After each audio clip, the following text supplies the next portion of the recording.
everyone, welcome back to my channel. If you are new here, welcome. My name is Kiana and I do a lot of sewing and fashion videos, and today we are tackling the Met Gala. Okay, so for those of you who have been living under a rock, the Met Gala just happened. Today it's Thursday the 16th. The Met Gala was 3 days ago, Monday the 13th. So of course, it's time to recreate one of the looks. So I had a lot of favorites this year, but the one that stood out the most to me, probably just because it's so my aesthetic, was Gigi Hadid's look. I don't know, I am just so obsessed with her look. Like, I designed a lot of different things on my channel for you guys, but my personal aesthetic is so that look. She had this beautiful, long, white satin dress with leather, like opera gloves, and a black bodice underneath. I love the contrast, and you guys know I love satin, I love leather.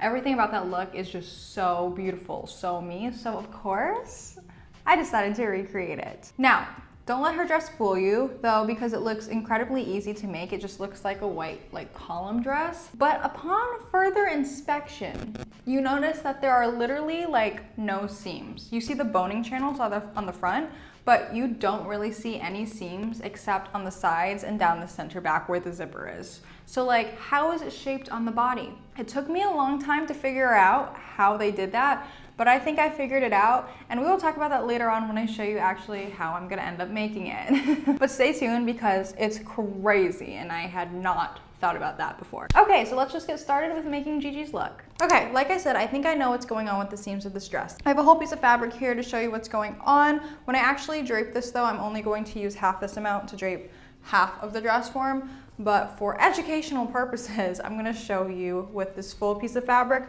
across the entire dress. So what I think they have for her dress is, I think, because if you look at the bottom of the dress, it looks like it's just going straight down. So I think what they've done is fitted it to her hips and left the bottom just completely straight. Easy peasy. Then I think they've used kind of like a twist on a fisheye dart to get the fullness out of the waist and the rest of the bust, because the widest part of her dress is the hips. So theoretically, we could take as much fabric out of this from this piece of fabric and have a workable dress. So that's what we're gonna do. You can't see where they've taken the fabric out because they've done it in a way where they've hid the seams in the boning channels. So it looks like these boning channels are just sewn on top of the dress, but actually there is a seam hidden in each one of those boning channels. Does that make sense to you?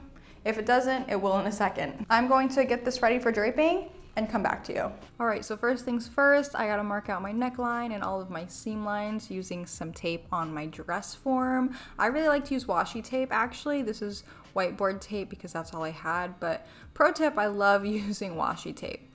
I am marking out my seams referring to Gigi's dress the entire time to make sure I'm doing it very similarly, and I'm noticing that the more center boning channel seams are longer than the side seams, so I'm also keeping that in mind when I'm marking out my seams. I like to drape on the right side of my dress form. It looks like the left side, but it's the right side of the dress form's body.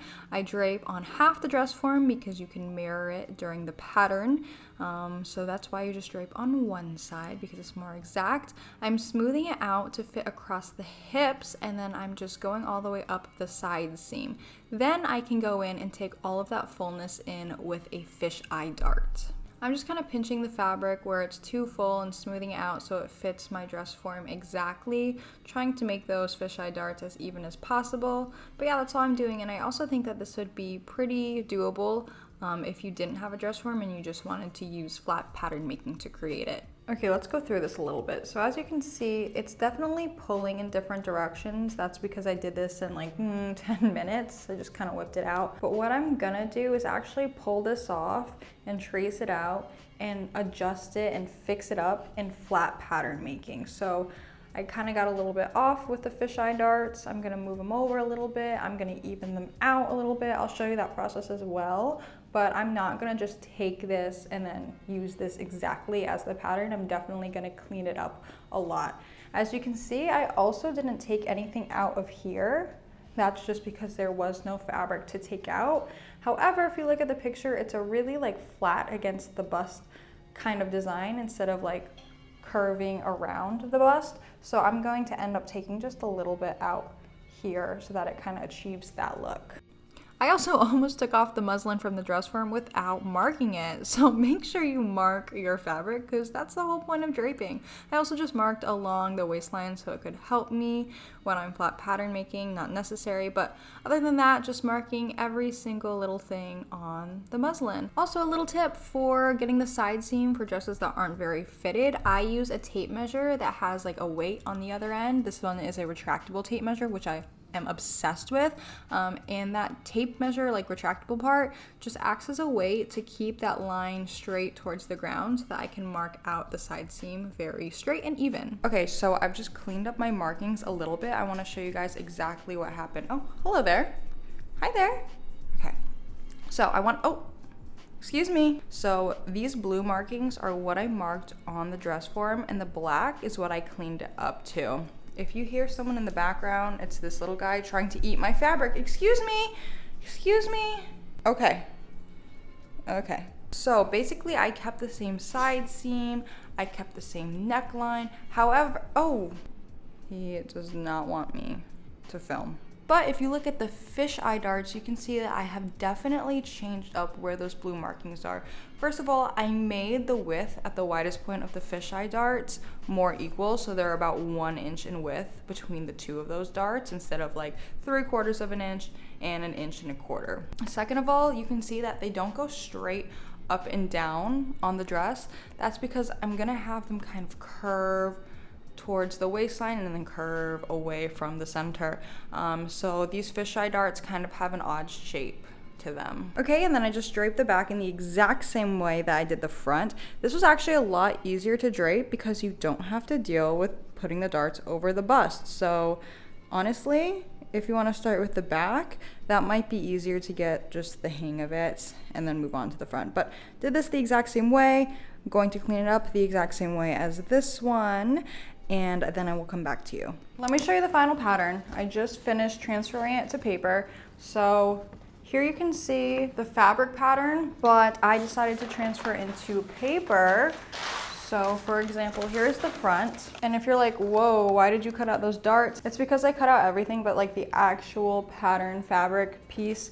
There's no seam allowance on this, so that's why I cut out the darts as well. So what I'm gonna end up doing, here, I'll bring it a little bit closer. I'm gonna end up tracing around this on the fabric and then adding seam allowance so that I can see exactly where I'm gonna end up sewing so that I can pin it perfectly so it's really exact. You know what I mean? This is the back. I also just used a roll of like white poster craft paper and it was like really rolly, so I sprayed it with some water and then just placed it under a rug to flatten it overnight.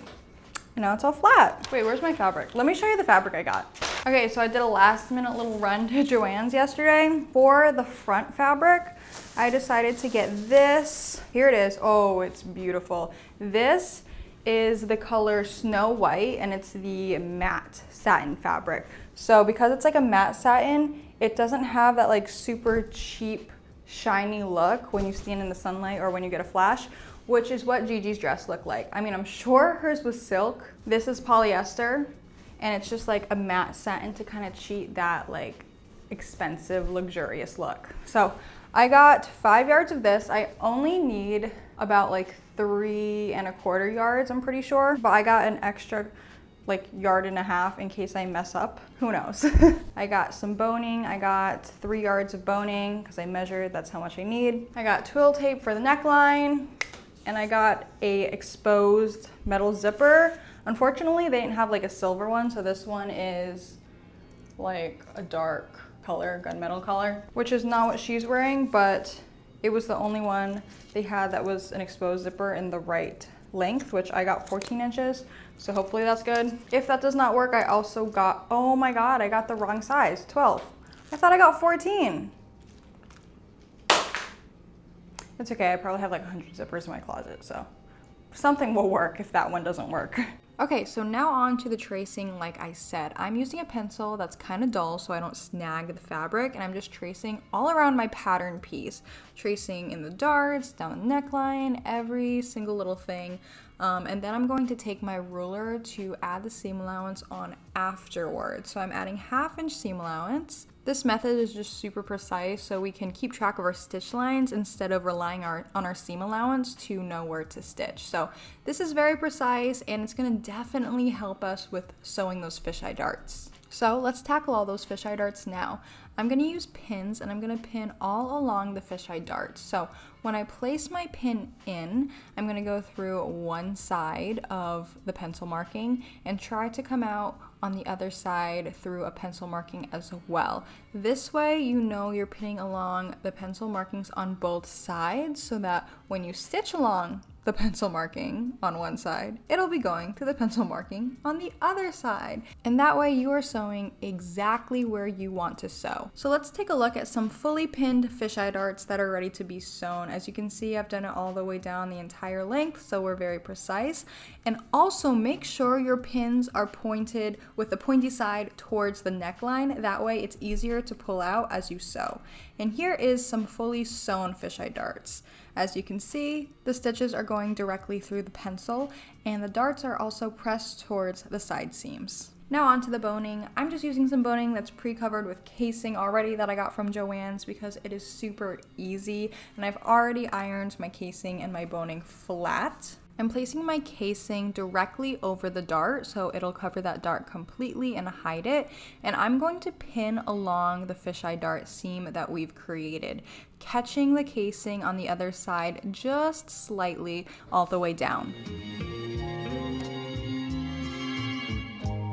So here's some casing that's already fully sewn. So from the right side, I'll sew all the way down in the middle of that seam so that stitch will be kind of invisible. Then when I get to the bottom, I'll pivot, sew across, and then pivot and sew all the way back up the other side of the casing to create that boning channel.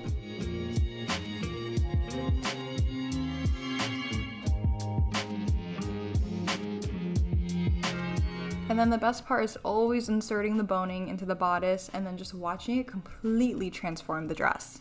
And then really sad story, my microphone wasn't plugged in. However, this was just a casual update for you guys, and luckily that girl right there, that's me, so I can tell you what I'm saying. Basically all I'm saying is I sewed in an exposed zipper, and I will link that down below, a tutorial for an exposed zipper. I'm sad because the zipper's ivory and not white, and it's gunmetal and not silver, so that's sad. I also sewed this dress at the side seams, and I also created the lining, which basically is just repeating the entire same process I just did, just without the boning and without the zipper. And I sewed it at the side seams too, and look at that, a lining, cute. Now we basically just gotta connect the lining and the shell together by sewing them right sides together. Gonna start with the neckline, and then I'm gonna go and sew them right sides together at the hem. And then I'll see you guys back. But wait, I'm also adding a twill tape at the neckline, not super necessary, but it's just to help keep the neckline from stretching out over time. So I'm adding that in there. Okay, I'm back and I finished the dress. So for the bottom, I made the lining a little bit shorter so when I sewed it right sides together, it wouldn't, like the seam wouldn't be all the way at the bottom, it would be right here.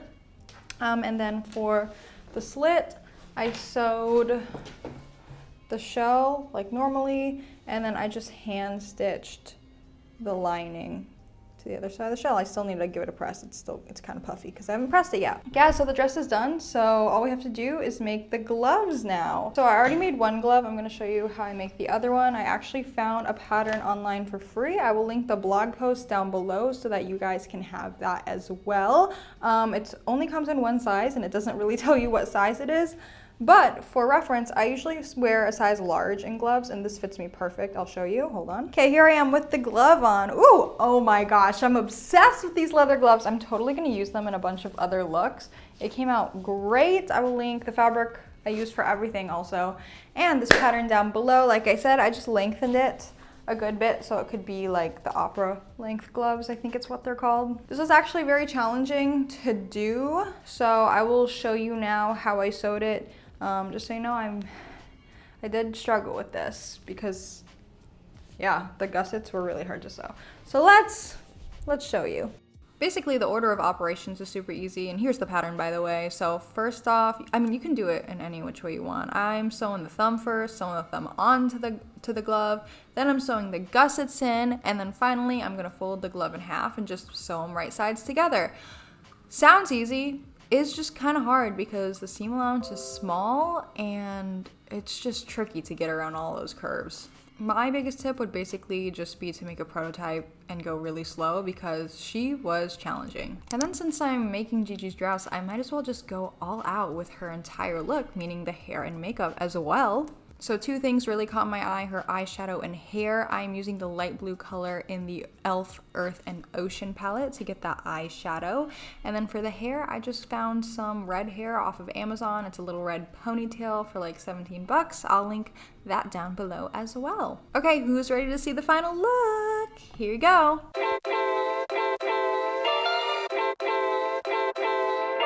My love language is your time and attention. Won't you give some of it to me? I've been lonely lately. Okay, you guys, so this was the final look.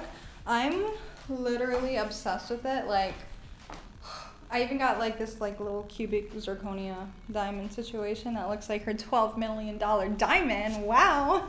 But yeah, this is the final look. Let me know what you guys thought. If you think I recreated it well, you know, give me some feedback. But yeah, if you guys enjoyed this video, feel free to give me a thumbs up because it is the easiest way to support your favorite creators for free. Also, feel free to follow me on Instagram and TikTok. My handle is Kiana Bonollo. I will definitely be posting a lot of fun TikToks of this dress on there. If you're not already subscribed, definitely subscribe. Turn on that notification bell.